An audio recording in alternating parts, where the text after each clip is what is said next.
देश जो सबसे ज्यादा खतरे में रहती है और दुश्मन की गोली का कोई सामना करता है शांति काल में, तो सबसे पहले बीएसएफ का जवान है जो देखता है आतंकवादियों से लेके दुश्मन देश की सेना तक की गोलियां झेलता है और जवाब देता है और देश की सुरक्षा करता है। वो बीएसएफ जिसमें सबसे ज्यादा कैजुअलिटी होती है, क्योंकि सबसे ज्यादा काम इन्हीं का होता है बॉर्डर की सुरक्षा करना, चाहे वो कॉम्बिंग हो, चाहे वो बॉर्डर पे पेट्रोलिंग हो। बीएसएफ के जवान हर जगह अपनी महत्ता सिद्ध करते हैं। युद्ध हालात की छोड़े, अगर लेकिन नॉर्मल हालात की बात करें तो रोज खबर आ जाती है कि बॉर्डर पर एक जवान शहीद हो गया, 2 जवान शहीद हो गए, तो उनमें ज्यादातर लोग कौन होते हैं? वो यही बीएसएफ के लोग होते हैं। पाकिस्तान से लगती सीमा पर बीएसएफ जो अपना काम करती है उसमें लगातार ऐसी खबरें आती हैं एलओसी पर कि बीएसएफ के जवान शहीद हो गए। आज वही लोग जंतर मंतर पर इकट्ठा हैं और कह रहे हैं सरकार से कि जो तुमने नियम बनाया, ऐसा क्या नियम बनाया जिसके अंदर हाँ भी है और ना भी है। रूल 19 के तहत पेंशन दी गई और उसी के तहत छीन ली गई। ये क्या चक्कर है कि देते हो और नहीं भी देते हो। कुछ हमारी ऐसी शहीदों की विधवाएं भी हमारे साथ हैं, कुछ लोग ऐसे हैं जिनका पैर नहीं है और जिन्होंने किस तरीके से हाथ भी नहीं है, अपने शरीर का अंग भंग हो गया, लेकिन बॉर्डर की रक्षा की, सीमा की रक्षा की, देश की रक्षा की। ये लोग अगर आए तो बड़े शर्म की बात है। सरकारों को चुल्लू भर पानी में डूब के मर जाना चाहिए। क्या मांग रहे हैं ये कुछ आपसे गाड़ी बंगला नहीं मांग रहे, ये महल दुमाले नहीं मांग रहे, ये कुछ ऐसा नहीं मांग रहे हैं कि आप इनको फॉरेन ट्रिप दे दो, टूर दे दो। ये अपनी बेसिक चीज मांग रहे हैं, पेंशन मांग रहे हैं, क्योंकि इन्होंने सेवा की है तो पेंशन मांग रहे हैं। और उस पेंशन को रूल 19 के जरिए कैसे दिया गया और कैसे गायब किया गया, इसी की बात करेंगे। हमारे साथ अध्यक्ष हैं। सर, ये रूल 19 का चक्कर क्या है? सर, ये रूल 19 ऐसे था, सन 95 की बात है। उस समय बीएसएफ में एक रूल 19 था।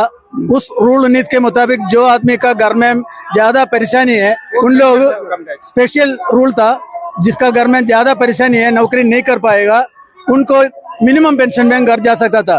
वो ऑर्डर जो है हमने खुद टाइप किया हुआ है, हमें पता है। उस ऑर्डर के मुताबिक जो है बहुत जवानों ने घर गया मिनिमम पेंशन में।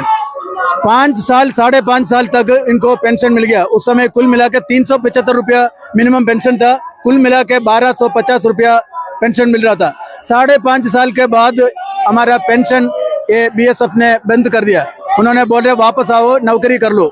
अभी 2-2.5 साल घर में रहा, कोई धंधा किया, वो बाल बच्चे के साथ काम कर रहा था, वो कैसे वापस आएगा? फिर भी कुछ जनों ने वापस आ गया, उनको नौकरी उन्होंने दे दिया, प्रमोशन दे दिया, वो प्रमोशन मिल गया, उनको पैसा मिल गया। जो कुछ आदमी को दिया, कुछ आदमी को अभी तक नहीं दिया, और कुछ आदमी ऐसे भी तड़प रहे। अभी 19 साल तक मेरे साथ जो खड़ी है वो मैडम जी का हस्बैंड जो है 19 साल तक पिताजी है 19 साल तक जो है बॉर्डर पे नौकरी किया। 10 महीने नौकरी की है, 19 साल और 10 महीने सर्विस की है। मेरे पापा ने क्या 19 साल में कुछ सेवा नहीं दी देश को? मैं यही निवेदन करती हूँ कि मुझे मेरे हक चाहिए। हम लोग कोई भीख नहीं मांग रहे। मेरी मम्मी 75 साल की है, सिलाई करके अपना पेट भरती है। क्यों? मेरे पापा ने 19 साल और 10 महीने सेवा दी है, तो क्यों? 19 साल सेवा देने के बाद भी ये डिनाई कर रहे हैं कि पेंशन नहीं देंगे। 10 महीने, 2 महीने ही कम होते हैं 20 साल में। अच्छा, 2 महीने की वजह से पेंशन गायब?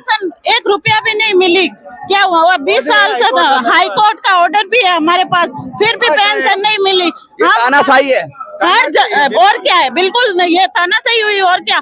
हमने हर जगह जाके अपील की, जहाँ भी सुनवाई होती बीएसएफ की, हम हर जगह गए। सरकार ने ही कहा था कि आप पहले जा सकते हो, मतलब प्री मैच्योर ले सकते हो, हम पेंशन दे देंगे आपको मिनिमम। ये सरकार ने ही कहा था? बिल्कुल कहा था, वादा था।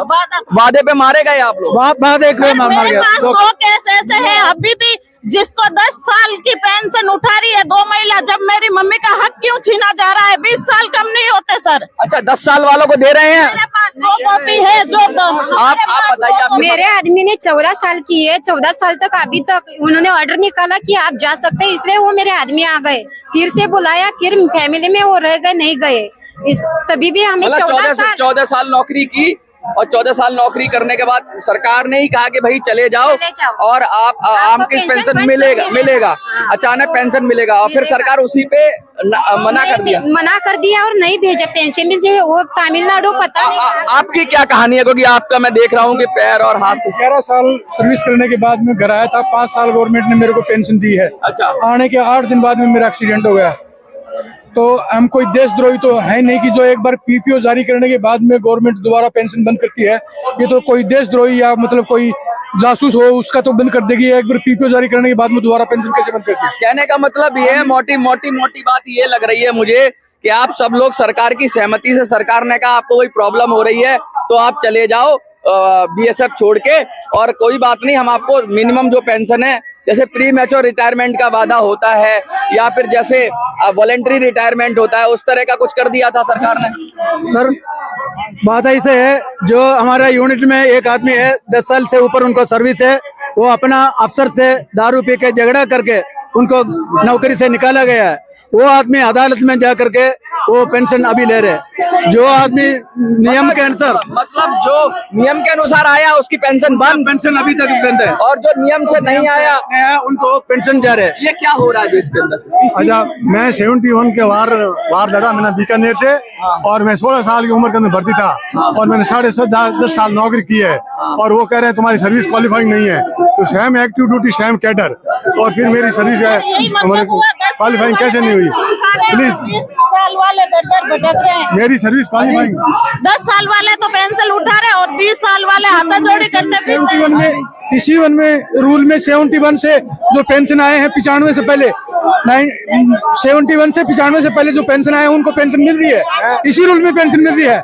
और एक सांसद और एक विधायक 5 साल अपने कार्यकाल के बड़े ऐश से पूरे करके और पूरी जिंदगी पेंशन। क्या कहानी है ये? थोड़ा सा इधर आ जाइए।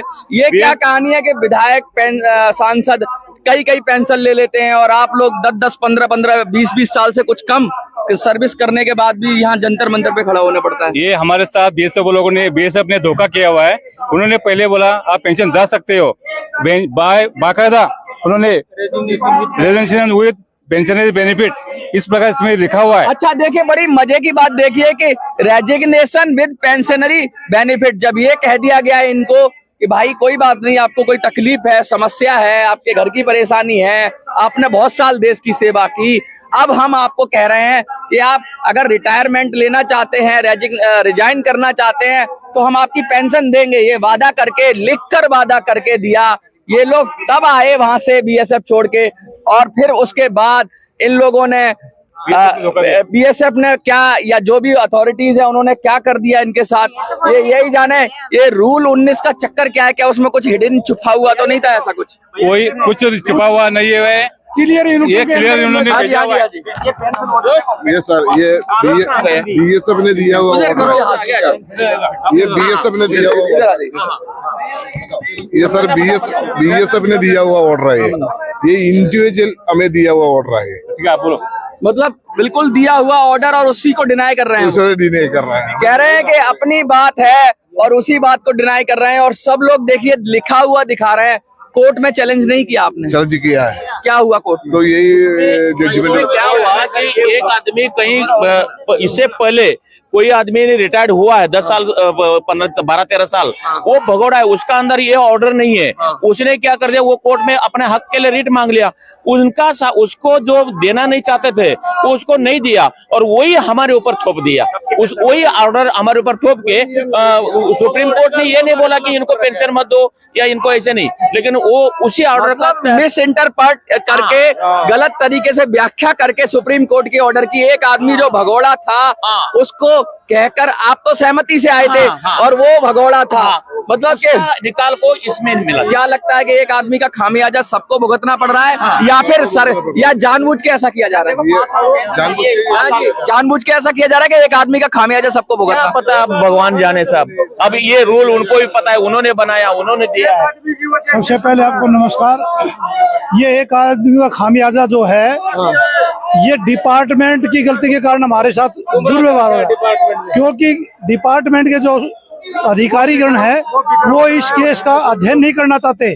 ना शीन करते हैं उसको, बगैर शीन करे जाके पटल पर कितने लोग हैं ऐसे, आपको कुछ आइडिया है कितने लोग हैं?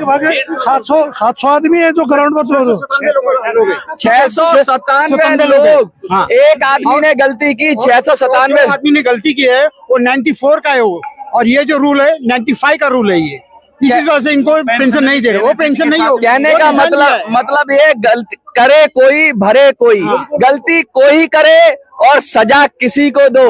ये तो अंधेर नगरी और चौपट राजा वाली बात हो रही है। अभी हम सरकार से अपील करते हैं, माननीय प्रधानमंत्री जी ने हमारे गुजरात में बीएसएफ की चौकियों पर खाना खाया है। वहाँ पर गुजरात के मुख्यमंत्री है, तो कई बार बीएसएफ की चौकियों पर गए हैं। वो बीएसएफ को पूरी तरह हमारे माननीय प्रधानमंत्री अच्छी तरह जानते हैं देश सेवा के लिए। तो हम माननीय प्रधानमंत्री से कहते हैं हमारे साथ न्याय किया जाए, हमारे विक्टिम को रूल 90 के तहत पेंशन दिया जाए। हमारी अपील है सरकार से। ये 600-700 लोगों पे क्या आफत आ रही है, सरकार को तो देना नहीं चाहती। क्या आपको दे देगी तो कहीं और भी, कई पैरामिलिट्री फोर्सेस के अंदर कहीं कुछ और भी तो घपला नहीं कर रखा है, कहीं ऐसा तो नहीं है? घपला कोई नहीं है। सबसे तगड़ी बात यह है कि हमारा जो डिपार्टमेंट है वो सरकार के संज्ञान में हम मान पा रहे कि नहीं है, इसीलिए आज हमारे को एजिटेशन करना पड़ा ताकि सरकार के। पहले कितनी साल से ये लड़ाई लड़ रहे हैं आप? ये 26 वर्ष से ग्राउंड पर हम 26 साल अगर सैनिक इस देश में लड़ाई लड़ते हैं। हमने सुना था कि 1 साल के अंदर तो पाकिस्तान के भी 1 महीने के अंदर पाकिस्तान के दांत खट्टे कर दिए थे। चाइना को 1965 में 62 में तो खैर अलग विषय था, लेकिन उसके बाद जो छोटी मोटी जंगें हुई उसमें चाइना को भी सबक सिखाया इन्हीं सैनिकों ने। लेकिन अब ये अपनी लड़ाई लड़ते लड़ते 26 साल हो गए। ये दिखाता है कि लोकतंत्र में स्पीड कितनी सुस्त है सरकारों की, कि जो न्याय के लिए लड़ रहे हैं उनको भी न्याय नहीं मिलता है। ये जो खड़े हुए लोग हैं ये देश के सिपाही हैं, और इनको किसी भगौड़े से कंपैरिजन करना ठीक नहीं है, क्योंकि ये सरकार की सहमति से आए थे, जैसा कि ये कह रहे हैं, पेपर दे रहे हैं, और सरकार ने वादा भी किया था। इसमें बीएसएफ क्लियर बोल रही है कि हमारे से मिस्टेकन हुआ है।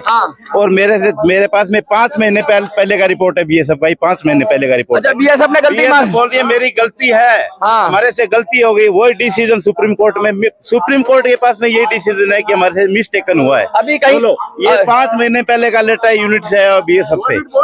गवर्नमेंट ने अगर एडमिट किया है कि गलती हुई है तो पेंशन क्यों नहीं?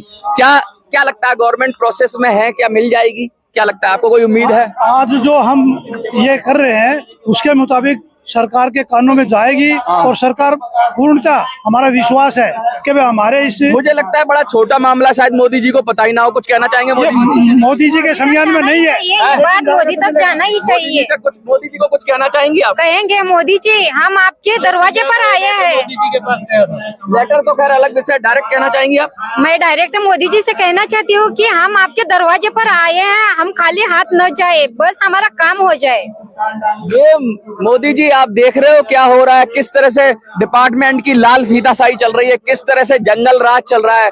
और मोदी जी, अगर आपके पास हंटर है तो उन अधिकारियों पे चलाइए जो इस तरह की चीजें बनाते हैं और जवानों को उनके हक से महरूम करते हैं। अगर इनको ये कमिटमेंट करके भेजा गया था कि भाई जाइए, आपकी पेंशन मिलेगी, पेंशन बेनिफिट्स मिलेंगे, तो इनको मिलना चाहिए, क्योंकि सरकार का कमिटमेंट जो होता है वो हमेशा पूरा होता है। सर, लगातार पैरामिलिट्री की भी बातें उठाई आपने, आज बीएसएफ की बात उठा रहे हैं।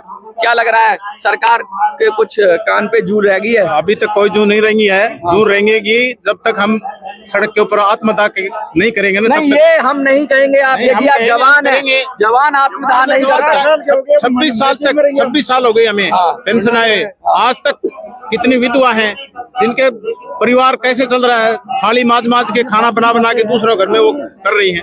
हमारे को गर्व है कि हम सैनिक थे, और लेकिन आज सरकार हमें जो है ना झुकने के ऊपर मजबूर कर रही है।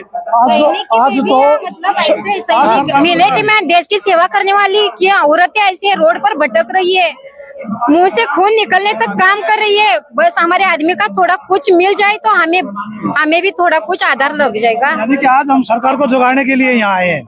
सरकार जागेगी और हमारा पूर्णतः काम करेगी, हमारे को पूर्णतः विश्वास है इस देश में कहते हैं सबसे खतरनाक जो नींद थी वो कुंभकर्ण की नींद थी, जो 6 महीने सोता था लेकिन वो भी जाग जाता था एक दिन के लिए। सरकार पता नहीं कब जागेगी, कब सरकार 26 साल, यानी सरकार ने कुंभकर्ण का रिकॉर्ड तो तोड़ ही दिया, जो 6 महीने का रिकॉर्ड था। देखना होगा शायद जाग जाए, या फिर मुझे लगता है कि उस तक बात देख रहे हो तो आपसे इल्तिजा है, गुजारिश है, आपसे प्रार्थना है, आपसे रिक्वेस्ट है, आपसे ये कहने का आग्रह है कि इन सैनिकों की समस्याओं को हल करिए। इन बहनों की, जो आप बहन कहते हैं, जो सैनिकों की पत्नियां हैं, बेटियां हैं, या जो लोग सैनिकों के परिवार हैं, बीएसएफ के लोगों की समस्या हल करिए। और जो रूल 19 के अंदर जो गड़बड़ झाला हो रहा है उसको दूर करिए। जंतर मंतर से 19 why you are coming here at Jantar Mantar? Sir हम लोग इधर जंतर मंतर में इसलिए आया, 96-97 में 2 ऑर्डर के मुताबिक बीएसएफ ने हमारा 2000 जवान लोग का पेंशनरी बेनिफिट में बाहर भेजा था। इसके बाद में उन्होंने 5 साल पेंशन दिया। उसके बाद में उन्होंने एक राकेश बोल के एक जवान का, वो हमारा 95 का ऑर्डर के पहले वो डिस्चार्ज गया था, वो हमारे से एकदम डिफरेंट है, वो इसी ऑर्डर में नहीं है, उससे पहले गया था। उस आदमी को पेंशन चाहिए बोल के वो आदमी भी बीएसएफ के पास आया था। उस वजह से उस आदमी को केस लेके सुप्रीम कोर्ट में बीएसएफ ने गुमराह करके वो जीता। उस केस का दौरान हमारा पेंशन सब बंद हो गया 2001 में। मतलब करना किसी और को चाहिए था और आपको उसका विक्टिम बना दिया। उसी के साथ विक्टिम बना दिया हमारा भी सभी। अभी क्या आज क्या मैसेज है? मैसेज हमारा ये हम मेमोरेंडम दे रहे हैं, उसमें गवर्नमेंट का 2 ऑर्डर है 1987 में गैजेटेड ऑर्डर है गवर्नमेंट का 10 साल में पेंशन देने के लिए। उसी 4th पे कमीशन के दौरान हम लोग इसी ड्यूरेशन में हम लोग सभी आते हैं। उसके बाद में 95 का ऑर्डर भी दोबारा उन्होंने इश्यू कर रखा। ऐसे ही हम लोग बोल रहे हैं सुप्रीम कोर्ट में हम लोग इंटरप्रिटेशन हो गया, मिस इंटरप्रिटेशन हो गया, गलत हो गया, गलत व्याख्या हो गया। ये कैसे होगा? ये 2 ऑलरेडी ये 2 मैसेज इनका ऑर्डर बाहर निकाला था, ये कैसे होगा? इसलिए बेगुनाहों को सजा दे रहे हैं, बेगुनाहों को सजा दे रहे हैं। अभी हम लोग 10 साल के बाद में वापस बुलाया, 10 साल के बाद में वापस बुलाने के बाद में उन्होंने कंडीशन रखा, ये पैसा पूरा जमा करने के लिए पेंशन, ग्रेचुइटी, लीव एनकैशमेंट वगैरह ऑलमोस्ट 3,50,000 रुपीज होगा, 3,50,000 रुपीज। ये कैसे हमारे पास होगा? इसलिए पैसा नहीं था। दूसरा कंडीशन था मेडिकल फिटनेस होना चाहिए। तीसरा कंडीशन था पुलिस क्लियरेंस सर्टिफिकेट होना चाहिए। ये कैसे आफ्टर 10 years वो will be fit for medically. फिर उसको कैसे, फिर जॉब भी नहीं मिला, उसको जॉब नहीं मिला, उन्होंने वापस बुलाया। ये कंडीशन रखा। कुछ लोगों को ऐसा कंडीशन कर दिया जो पूरा ही नहीं किया जा सकता, पूरा नहीं कर सका। कुछ लोग ज्वाइन हो गया, बाकी हम लोग कितना लोग है अभी ऑलमोस्ट हमारा 500 बिलो आदमी लोग अभी घूम रहे हम लोग विदाउट पेंशन में। 26 लाख ईयर्स से हम लोग गवर्नमेंट का दरवाजा ठोक रहे। ये सुप्रीम कोर्ट, हाई कोर्ट, हर जगह पर हम लोग गवर्नमेंट की तरफ से हम लोग भीख मांगने की तरफ ऐसे हम लोग मांग रहे, लेकिन हमारा बात नहीं सुन रहे। इसलिए आज फर्स्ट टाइम हमारा ये धरना इसी के लिए मजबूरी करवाया। बस यही है, इतना बोल रहे थे, बाकी कुछ नहीं।